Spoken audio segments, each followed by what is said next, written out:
नीते बजो मांडी घाल के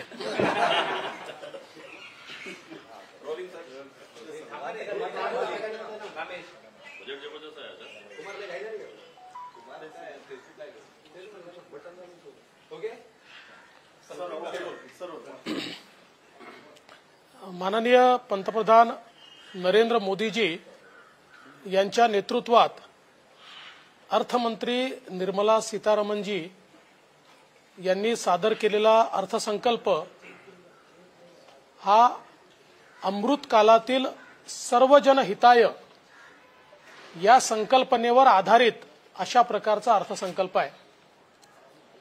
समाजातल्या शेवटच्या व्यक्तीचा विचार करत असताना गरीब, मध्यमवर्गीय, शेतकरी, उद्योजक आणि युवा अशा सगळ्या लोकांचा विचार या अर्थसंकल्पाने केला आहे आणि विशेषतः पुढच्या 25 वर्षांमध्ये जो एक विकसित भारत आपण म्हणतोय त्याच्याकडे जाण्याचा रस्ता या अर्थसंकल्पाने स्पष्टपणे दाखवलाय। याला ग्रोथ बजेट म्हणता येईल, याला ग्रीन बजेट म्हणता येईल, याला इन्फ्रास्ट्रक्चर बजेट म्हणता येईल, याला मिडल क्लास ओरिएंटेड बजेट म्हणता येईल, याला dedicated to last man budget म्हणता येईल। अशा सर्व प्रकारच्या लोकांना या बजेटच्या माध्यमातून मोठ्या प्रमाणात मदत मिळते आहे। विशेषतः 10 लाख कोटी रुपयाची इन्फ्रास्ट्रक्चरवरची गुंतवणूक ही देशामध्ये मोठ्या प्रमाणात रोजगार निर्मिती करणारी आहे आणि आपण बघितलं असेल की 27 कोटी लोक ईपीएफओच्या अंतर्गत येणं म्हणजे गेल्या 8 वर्षात फॉर्मल सेक्टरमध्ये वाढलेला रोजगार हा स्पष्टपणे दिसतोय आणि या इन्फ्रास्ट्रक्चर इन्व्हेस्टमेंटमुळे प्रचंड मोठा फायदा होणार आहे आणि त्यातही विशेषतः राज्यांना 50 वर्षाचं इंटरेस्ट फ्री लोन हे जे काही इन्फ्रास्ट्रक्चरमध्ये मिळणार आहे त्याच्यामुळे राज्यांना देखील आपलं पायाभूत सुविधांवरची गुंतवणूक वाढवण्याकरता एक प्रचंड मोठी मदत मिळणार आहे। विशेषतः शेती क्षेत्रामध्ये प्रचंड मोठी गुंतवणूक तर होतेच आहे, पण त्यासोबत नॅचरल फार्मिंग यावर दिलेला भर हा अत्यंत महत्त्वाचा आहे। 1 कोटी शेतकऱ्यांना नॅचरल फार्मिंगकडे वळवणं म्हणजे नैसर्गिक शेतीच्या माध्यमातून आज जी काही जमिनीचा नाश होतोय तो थांबवून त्याचा जो जलवायू परिवर्तन यावर इफेक्ट होतोय तो देखील थांबवण्याचा एक प्रयत्न या माध्यमातून होणार आहे आणि पहिल्यांदा सबसिडीच्या पलीकडचा विचार करून, सबसिडी तर आहेच पण त्याच्या पलीकडचा विचार करून डिजिटल आणि टेक्नॉलॉजीचा वापर हा आपल्याला फार्मिंगमध्ये कसा आणता येईल, शेती क्षेत्रात कसा आणता येईल, तंत्रज्ञान कसं आणता येईल याचा प्रयत्न या संपूर्ण बजेटने केलाय।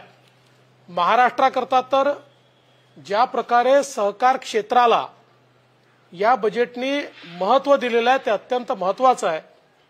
आता आमच्या ज्या पॅक्स असतील, ज्या आमच्या प्राथमिक कृषी पतसंस्था आहेत यांना मल्टीपर्पज सोसायटीचा दर्जा मिळतोय। याचा अर्थ असा आहे की गाव पातळीवर आता सहकार मजबूत होणार आहे। त्यांना 20 प्रकारच्या वेगवेगळ्या योजनांमध्ये आता प्राथमिकता मिळणार आहे। म्हणजे आमच्या पॅक्स आता कोल्ड स्टोरेज पासून तर पेट्रोल पंपापर्यंत कुठलेही काम करू शकतील अशा मल्टीपर्पज सोसायटी झाल्यामुळे स्थानिक स्तरावर रोजगार देखील वाढणार आहे। महाराष्ट्राच्या दृष्टीनं आणि विशेषतः साखर धंद्याच्या दृष्टीनं सगळ्यात महत्त्वाची घोषणा जर काही असेल तर मागच्या काळात माननीय नवीन सहकार मंत्री अमितभाई शहा यांनी पुढाकार घेऊन 2016 नंतरचा इन्कम टॅक्स हा रद्द केला होता पण 16च्या आधीचा इन्कम टॅक्सचं काय असा प्रश्न होता। आजच्या बजेटमध्ये अत्यंत महत्त्वाची घोषणा केली आहे। 2016 पूर्वीचं केन पेमेंट किंवा FRPचं पेमेंट हे एक्सपेंडिचर धरण्याचा निर्णय झालाय। त्यामुळे ते एक्सपेंडिचर झाल्याबरोबर इन्कम टॅक्स या ठिकाणी लागणार नाही। म्हणजे महाराष्ट्रातल्या आणि देशातल्या पण प्रामुख्याने महाराष्ट्रातल्या आमच्या सगळ्या साखर कारखान्यांचा जो जुना इन्कम टॅक्स आहे 10,000 कोटी रुपयाचा तो आता त्यांना भरावा लागणार नाही।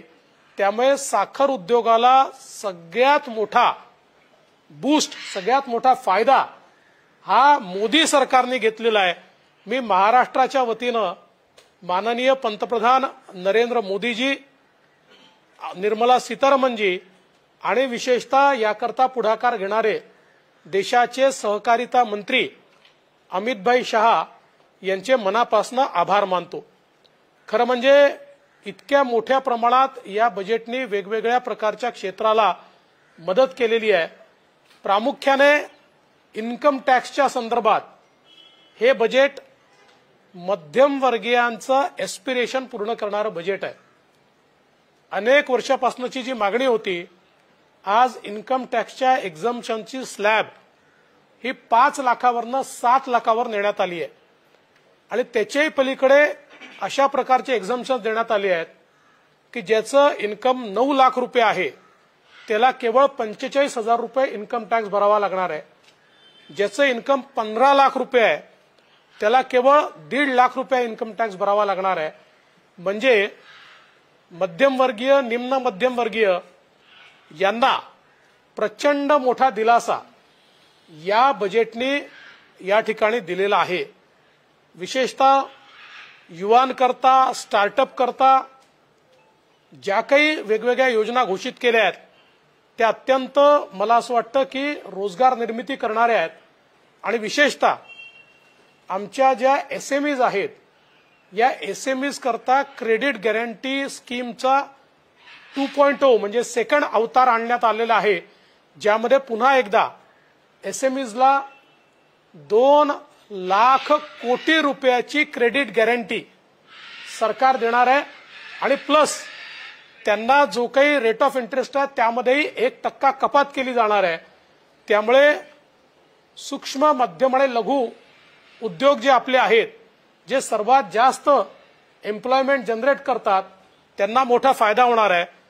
आणि विशेषतः कोविड काळामध्ये ज्यांचं फेलियर झालं अशा लोकांना त्यांची जी अडकलेली रक्कम आहे सरकारकडे त्याच्या 90% पैसे परत करण्याचा निर्णय हा सरकारने घेतलाय। त्यामुळे कोविडमध्ये ज्यांचं फेलियर झालं असे उद्योग आता पुन्हा उभे राहणार आहे। ही देखील एक अत्यंत मला असं वाटतं महत्त्वाची गोष्ट ही या ठिकाणी आपल्याला पाहायला मिळणार आहे। यासोबत जवळजवळ 157 नर्सिंग कॉलेजेस हे सुरू करण्याचा जो काही निर्णय आहे हा देखील अत्यंत महत्त्वाचा आहे। याचं कारण आपल्याला हेल्थ सेक्टरमध्ये जे एक्सपान्शन करायचं आहे त्या एक्सपान्शनमध्ये जोपर्यंत हेल्थ सेक्टरमधली मॅनपॉवर, ह्युमन रिसोर्स आम्ही तयार करत नाही तोपर्यंत आपण ते करू शकत नाही। महाराष्ट्राकरता आणि देशाकरता अजून एक महत्त्वाची घोषणा आहे की 2047 पर्यंत सिकल सेलचं निर्मूलन करायचं हा कार्यक्रम सुरू झालेला आहे। विशेषतः महाराष्ट्रातल्या आदिवासी क्षेत्रामध्ये हा सिकल सेल नावाचा आजार मोठ्या प्रमाणात आहे आणि त्याच्या निर्मूलनाची घोषणा ही अत्यंत महत्त्वाची आहे। जे आमचे प्रिमिटिव्ह ट्राइब्स आहेत त्यांच्याकरता जी योजना तयार करण्यात आलेली आहे ही योजना देखील मला असं वाटतं अत्यंत महत्त्वाची आहे। आदिवासी विकासाकरता त्यांच्याकरता घर असेल, पिण्याचं पाणी असेल, इलेक्ट्रिसिटी असेल, एम्प्लॉयमेंट असेल, अशी सर्वसमावेशी अशा प्रकारची ही योजना या ठिकाणी तयार करण्यात आली आहे की ज्याच्यामध्ये एक मोठा फायदा आमच्या आदिवासी विभागामध्ये होईल। यासोबत विशेषतः SC, ST आणि OBC यांच्याकरता ज्या काही योजना तयार करण्यात आलेल्या आहेत त्याच्यावर खूप मोठ्या प्रमाणात निधी देण्यात आलेला आहे आणि म्हणून मला असं वाटतं की यावेळेचं हे जे बजेट आलेलं आहे हे अत्यंत सर्वजन हिताय अशा प्रकारचं बजेट आहे. बऱ्याच गोष्टी सांगण्यासारख्या आहेत, पण संध्याकाळी मी याच्यावर एक भाषण देखील करणार आहे, त्या उर्वरित गोष्टी सांगेन. मात्र मी पुन्हा एकदा देशाचे पंतप्रधान माननीय नरेंद्र मोदीजी आणि फायनान्स मिनिस्टर निर्मला सीतारमणजी यांचे मनापासून आभार मानतो. अभी अभी आदरणीय प्रधानमंत्री नरेंद्र मोदी जी के नेतृत्व में हमारी वित्त मंत्री निर्मला सीतारमण जी ने जो बजट पेश किया, मैं ऐसा कहूंगा यह अमृत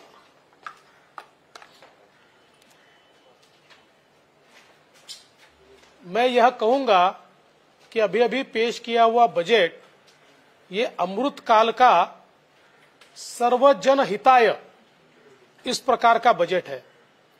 इस बजट में जो लोग विकास में पिछड़े हैं, हमारे युवा हैं, हमारे किसान हैं, हमारे छोटे उद्योग हैं, हमारे मिडिल क्लास है, ऐसे सभी को मद्देनजर रखते हुए इस बजट की रचना की गई है. और विशेष रूप से इंफ्रास्ट्रक्चर के क्षेत्र में 10 लाख करोड़ का निवेश, ये अनप्रेसिडेंटेड है, अप्रत्याशित है. और इसके साथ साथ रेलवे में करीब 2,30,000 करोड़ का निवेश, अगर इसकी तुलना 2013-14 से की जाए तो 9 गुना ज्यादा निवेश रेलवे के इंफ्रास्ट्रक्चर में सरकार कर रही है. इसके कारण हमारे विकास की गति बढ़ने में एक बहुत बड़ा फायदा होने वाला है. इसके साथ साथ विशेष रूप से राज्यों को करीब 1,30,000 करोड़ रुपया 50 साल के ब्याज मुक्त ऋण के रूप में दिया जाना राज्यों में इंफ्रास्ट्रक्चर डेवलपमेंट में इसका एक बहुत बड़ा फायदा होगा. विशेष रूप से खेती किसानी के मामले में खेती किसानी को मात्र सब्सिडी तक सीमित न रखते हुए उसमें बड़े पैमाने पर डिजिटल इंफ्रास्ट्रक्चर तैयार करना, उसमें टेक्नोलॉजी का इन्फ्यूजन करना और उसको मार्केट के साथ जोड़ना, ये जो चीजें इसमें की गई है. ऋण को 20 लाख करोड़ तक बढ़ाया गया है. विशेष रूप से स्टोरेज फैसिलिटी का निर्माण ये इसमें किया गया है.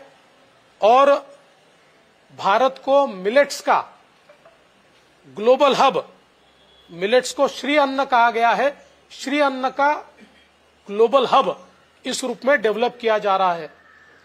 गरीबों के लिए ये भी बहुत खुशी की बात है कि प्रधानमंत्री अन्न सुरक्षा योजना, जिसमें 80 करोड़ लोगों को मुफ्त में अनाज दिया जाता है, इसको भी 1 साल के लिए एक्सटेंशन दिया गया है, जो बहुत ही स्वागत योग्य है. इसके साथ साथ सहकारिता के क्षेत्र में बहुत महत्वपूर्ण बदलाव किए गए हैं. पैक्स का सक्षमीकरण करते हुए उनको मल्टीपर्पज सोसाइटी में कन्वर्ट किया जा रहा है, उनका डिजिटाइजेशन किया जा रहा है.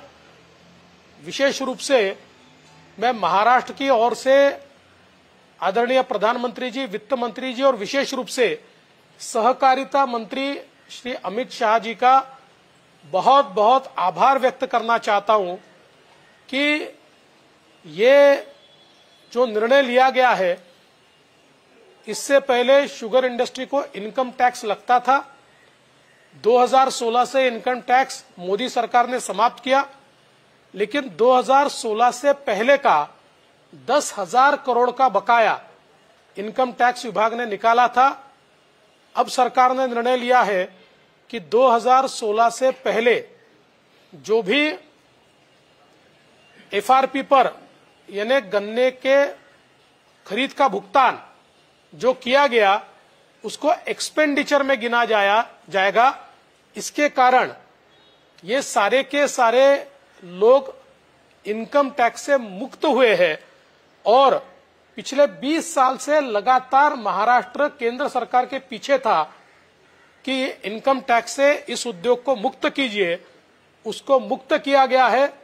इसका गन्ना किसानी करने वाले किसानों को बहुत बड़ा फायदा होगा और साथ साथ उनको ज्यादा रेट मिलने में भी इसका एक बहुत बड़ा फायदा होगा। साथ साथ जो आदिवासियों में प्रिमिटिव ट्राइब्स है उसके लिए जो योजनाएं तैयार की गई है, या फिर युवाओं के लिए स्किलिंग के तहत इंडस्ट्री 4.0 में जो योजनाएं तैयार की गई है, ये सारी योजनाएं विशेष रूप से रोजगार निर्मित करने वाली, युवाओं को एम्प्लॉयमेंट देने वाली इस प्रकार की योजनाएं हमको दिखाई पड़ती है। एनर्जी ट्रांजिशन के एक सेक्टर में विशेषतः ग्रीन एनर्जी की तरफ जिस तेजी से भारत बढ़ रहा है, मुझे लगता है दुनिया में इतना फास्ट ट्रांजिशन किसी और देश ने आज तक अपने विचारों में नहीं लाया और उसमें भी बहुत बड़ा निवेश किया है।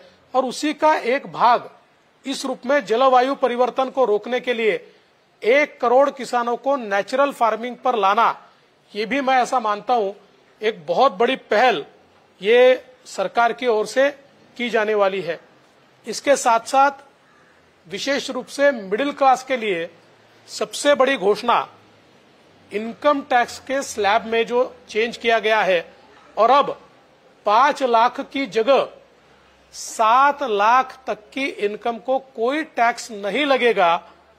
ये घोषणा निश्चित ही हमारे मध्यम वर्ग को सुख देने वाली है। 9 लाख इनकम वाले को केवल 45,000 रुपया टैक्स लगेगा और 15 लाख इनकम वाले को मात्र 1.5 लाख इनकम टैक्स लगेगा।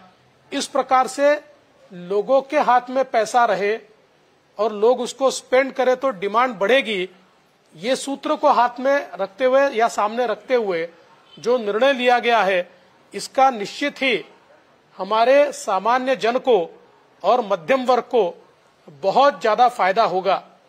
मैं ऐसा कहूंगा, कुल मिलाकर ये जो बजट है ये सर्वजन हिताय इस प्रकार का बजट है और इस बजट का हम बहुत बहुत स्वागत करते हैं, अभिनंदन करते हैं। सर, कांग्रेस ने कहा है कि बजट भले ही मिडिल क्लास को खुश करने वाला हो, लेकिन आगामी चुनाव को देखते हुए ये चुनाव बजट बनाया गया। एक दूसरा उन्होंने कहा कि प्रो कॉर्पोरेट बजट भी है। देखिए, कांग्रेस ने अपनी रिएक्शन सुबह ही तय की थी। कोई भी बजट आता तब भी वो यही रिएक्शन देते, इसलिए उनके रिएक्शन पे मैं क्या रिएक्शन दूं। सर, तेच बोलत एकदा की राजकीय निवडणुका किंवा या सगळ्या गोष्टी डोक्यात ठेवून फक्त बजेट केलं गेलंय असा आरोप सगळ्याच गटात नव्हते, म्हणजे राज्यात देखील आणि विरोधकांकडून। विरोधकांनी सकाळीच हे ठरवलं होतं की कसंही बजेट आलं तरी काय रिएक्शन द्यायची, हे सकाळीच लिहून ठेवलं होतं। तीच स्क्रिप्ट ते वाचतायत। त्यांनी बजेट बघितलंही नाही, त्याचा अभ्यासही केला नाही, बजेटच्या मेरिटवर देखील ते बोलत नाहीत, कारण मेरिट त्यांना पाहिजेच नाहीयेत। त्यांनी सकाळी जी रिएक्शन ठरवली तीच रिएक्शन त्यांना इको करायची आहे, म्हणून त्यांच्या रिएक्शनवर मी रिएक्शन द्यावी एवढा त्या रिएक्शन मध्ये दमच नाहीये। कलेक्शनवर तुम्ही सांगितलं की रोजगारांचं वाढलेलं आहे, पण मागच्या 2 वर्षात सगळ्यात जास्त रोजगार अनेक ऑर्गनाइज सेक्टर मधून गेलेले होते, त्याची आकडेवारी मात्र अजून पुढे आलेली नाही। आणि यात सगळ्यात महत्वाचं म्हणजे की जो लास्ट इयर जो प्रॉमिस केलेला एम्प्लॉयमेंटचा जनरेशन एक्सपेक्टेड रेट होता तो गाठण्यात सरकारला अपयश आलं असं वाटत नाही का यावर? पहिली गोष्ट तर ईपीएफओ मध्ये 27 कोटीचं रजिस्ट्रेशनचा अर्थच असा आहे की इन्फॉर्मल सेक्टरमधनं फॉर्मल सेक्टरमध्ये एम्प्लॉयमेंट वाढते आहे। आपण बघा 2013-14 आपल्या ईपीएफओ मध्ये फार तर 3 ते 4 कोटी रजिस्ट्रेशन होते, तिथपासून 27 कोटीवर आलोय। दुसरं असं आहे की आता जे एम्प्लॉयमेंटचे आकडे देखील जाहीर झाले आहेत ते बघितल्यानंतर कोविडच्या काळानंतर जगाच्या सगळ्या देशांच्या तुलनेमध्ये सर्वात fast formal sector employment create करणारा देश आपला भारत आहे। त्यामुळे मला असं बिलकुल वाटत नाही, उलट आता तर जे बजेट दिलंय या बजेटमुळे मोठ्या प्रमाणात एम्प्लॉयमेंट वाढणार आहे।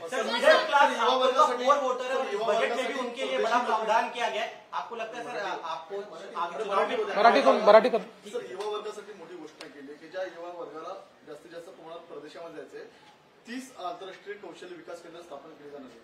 त्यामध्ये महाराष्ट्राला जास्तीत जास्त ही कौशल्य विकास केंद्र मिळावीत यासाठी काही वेगळे प्रयत्न केले जाणार आहेत का? तसंच दुसरा प्रश्न, सिकल आजारा संदर्भात एक मोठी घोषणा केली आहे.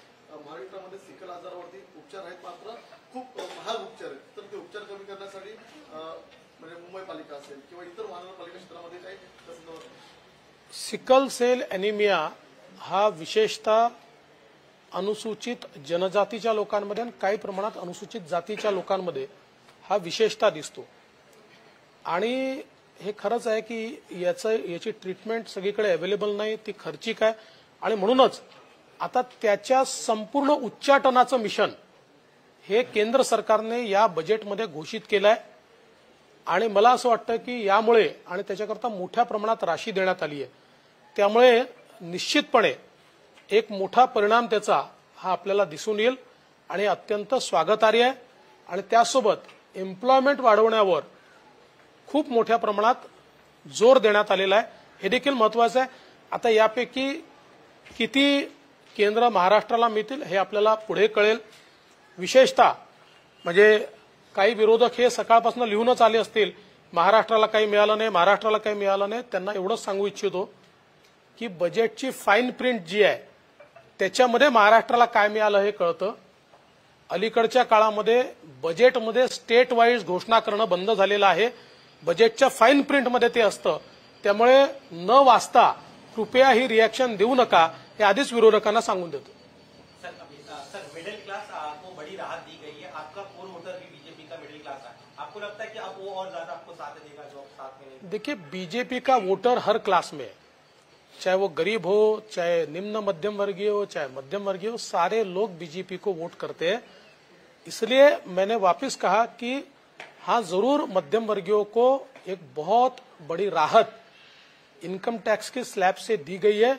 लेकिन कुल मिलाकर आप बजट देखेंगे तो ये बजट सर्वजन हिताय है. समाज के सभी वर्गों को इस बजट ने राहत दी है.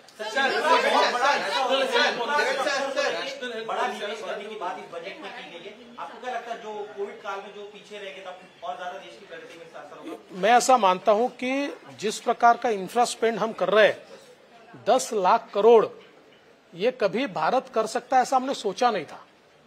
और 3.2% ऑफ द जीडीपी हमने पिछले साल खर्चा किया है, जो मैं ऐसा मानता हूं किसी भी विकसनशील अर्थव्यवस्था के लिए 3% के ऊपर इंफ्रास्ट्रक्चर स्पेंडिंग करना ये अप्रत्याशित है, अनप्रेसिडेंटेड है.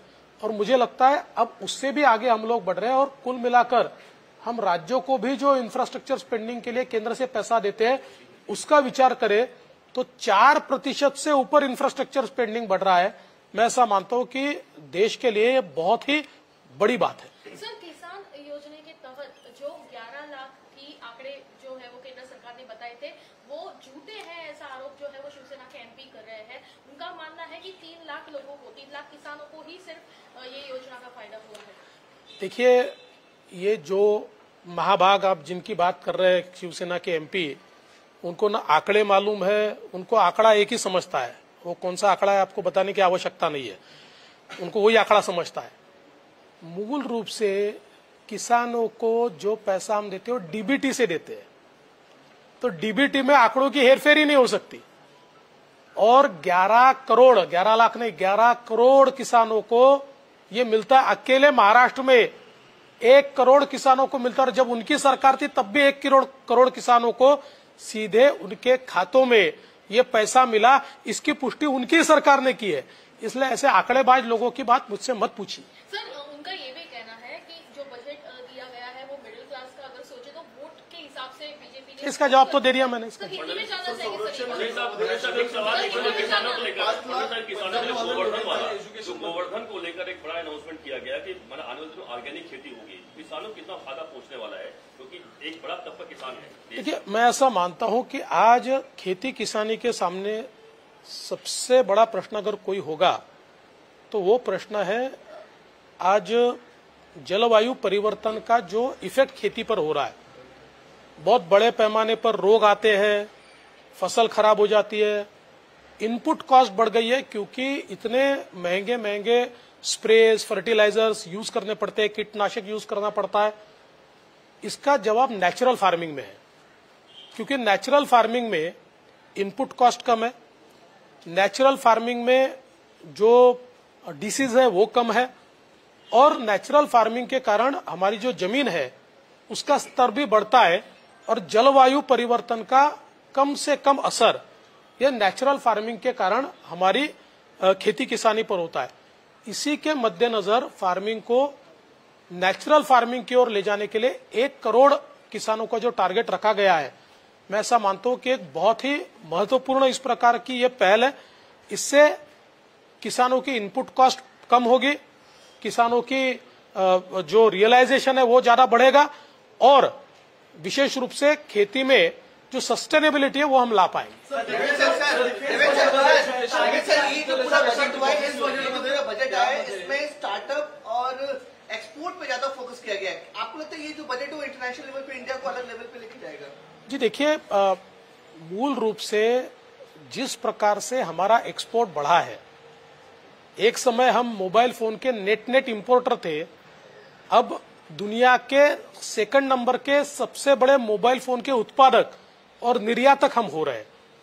तो इस निर्यात के कारण हमारे यहाँ रोजगारी भी बढ़ती है, और इसके कारण हम फॉरेन एक्सचेंज भी अर्न करते हैं। आज हम देखते हैं कि हमारा फॉरेन एक्सचेंज रिजर्व ये $605 बिलियन के भी ऊपर चला गया है। और इसलिए मैं मानता हूं कि इस बजट ने जिस प्रकार से एक्सपोर्ट के ऊपर एक प्रकार से उसको बल दिया है, नया भारत जो है ये ग्लोबल सप्लाई चेन का एक भाग बन रहा है, और इसके कारण हम लोग एक्सपोर्ट बढ़ा रहे हैं। और विशेष रूप से चीन ने जो एक फैक्ट्री ऑफ वर्ल्ड ये मादा हासिल किया था, धीरे धीरे उसकी ओर भारत को हम बढ़ा रहे हैं।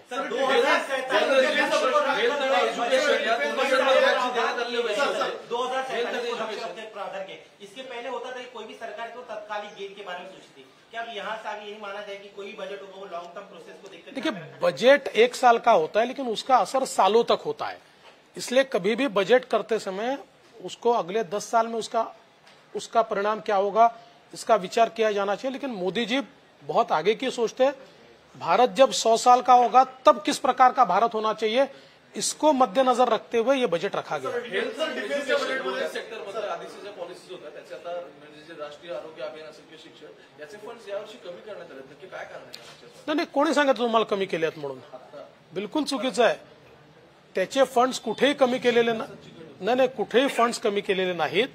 काही नवीन योजना सुरू केलेल्या आहेत, त्या नवीन योजनांनाही वेगळे फंड दिलेले आहेत।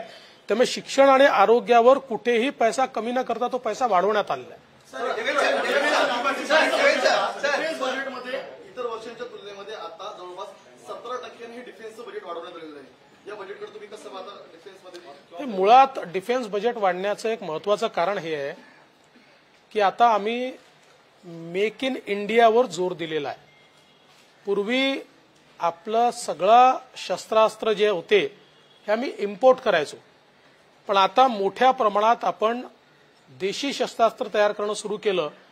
आपण बघितलं असेल रिपब्लिक डे परेडमध्ये देखील ज्या तोफा चालवण्यात आल्या त्याही देशी होत्या, जे अस्त्र डेमॉन्स्ट्रेट करण्यात आले तेही आपल्या देशातले होते, जवळजवळ 70% आपल्या देशातले होते।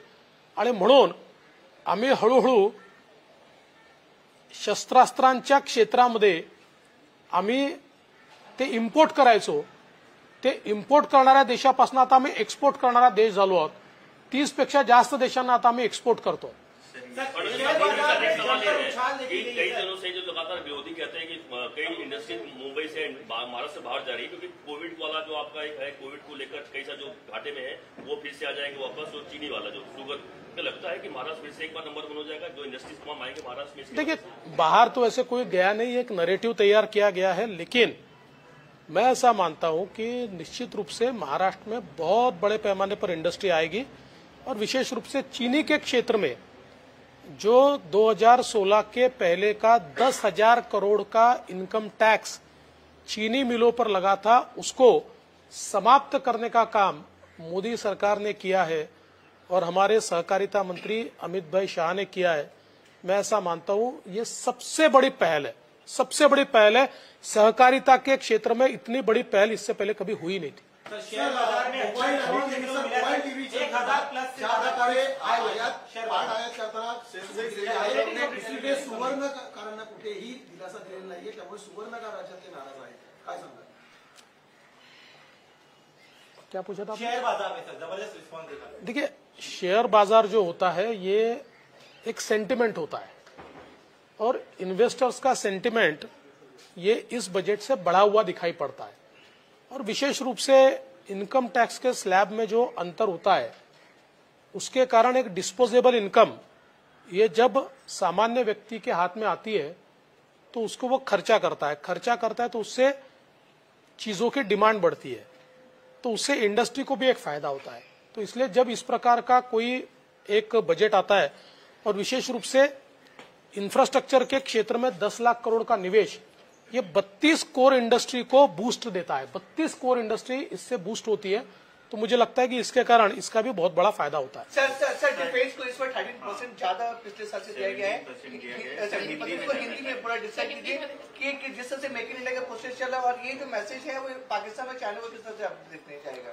देखिए, पहली बात तो यह है कि भारत ने जो हमारा डिफेंस कैपेबिलिटी है उसमें मेक इन इंडिया में बहुत बड़ी पहल मोदी सरकार में की है और आज हम बहुत ज्यादा वाइटल हमारा जो शस्त्रास्त्र है उसको आर्म्स एंड एम्युनिशन को भारत में तैयार कर पा रहे हैं। रिपब्लिक डे परेड में हमने देखा 70% जो हमारे शस्त्रास्त्र शोकेस किए गए थे वो मेक इन इंडिया थे और मुझे ऐसा लगता है कि अब भारत एक शस्त्र संपन्न और मजबूत देश के रूप में उभर रहा है और आज तक आर्म्स एंड एम्युनिशन का नेट इंपोर्टर भारत अब आर्म्स एंड एम्युनिशन को एक्सपोर्ट भी कर रहा है।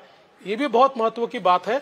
मुझे लगता है देश को प्राथमिकता देना, देश की सुरक्षा को प्राथमिकता देना, ये इसमें से हमारे सामने आता है। Okay, thank you.